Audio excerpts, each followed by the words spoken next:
Welcome to the deep dive. Today we're jumping into something a listener actually asked us to cover. It's a really extraordinary document. It's a detailed report sent straight to the UK Home Secretary by a man named Graham Wilkins. So our mission here is to kind of unpack this fascinating, sometimes pretty chilling personal story. We'll focus on the core claims, the journey he describes. And what's interesting, right, is this isn't just some random blog post. It reads like a formal report, but it's also deeply personal. It's his first-person account alleging, massive conspiracy and serious persecution against him personally. Very dramatic stuff. Okay, so who is Graham Wilkins? Why should we pay attention to his specific background here? Well, the report states he's a former London Underground authorized person. He did that for nearly 22 years. Authorized person. So what does that mean exactly? It means he had authority to investigate crime, even terrorism, across the Tube network. And he makes a point in the report that the LUL, the Underground, is crucial for national security, for the UK's financial stability.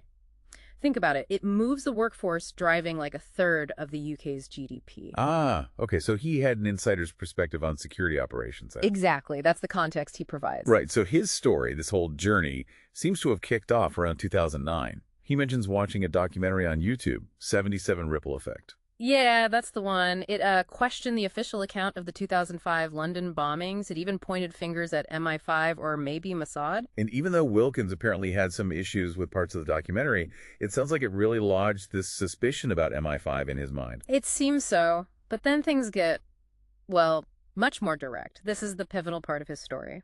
He alleges that in 2017, a retired Met Police detective, Paul Keeley, told him something pretty explosive. And apparently this wasn't just a quiet word. Wilkins says there was a witness present, a guy named Nick Staley, who, get this, is now supposedly a chief inspector with the Met's Protective Security Operations Unit. Wow, okay. So what did Keeley allegedly tell him in front of this witness? That there was a secret department within MI5, that's the quote Wilkins uses, and this department was effectively controlling UK politics. Controlling politics, how? That's a huge claim. Through bribery, blackmail, even honey trapping, using compromising situations involving sex or romance, targeting, allegedly, all UK politicians. That's what Wilkins reports Keeley told him. Just staggering if true. And this connects directly back to Wilkins' own situation. Yes, that's the key. This wasn't just gossip. It supposedly explained the persecution he felt he was experiencing. So stepping back, what's the core takeaway here for you, the listener? This report, beyond the really shocking claims, it's this detailed narrative trying to expose what Wilkins sees as state-level subversion.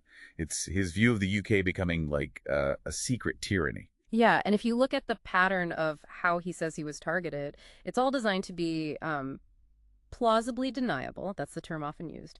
He talks consistently about gaslighting, making someone doubt their own reality, their sanity, and gang stalking, this idea of coordinated, systematic harassment by groups. It sounds like something out of a spy novel, but he details it. Right, extending to things like, illegal imprisonment in disguised places, messing with his money, his communications. Exactly. All things that are hard to prove. Actions without a clear trace. That's the alleged methodology. Which leaves us, and you, with a pretty heavy question to think about, doesn't it? Forget for a moment whether you can prove or disprove these specific, extraordinary claims by Wilkins.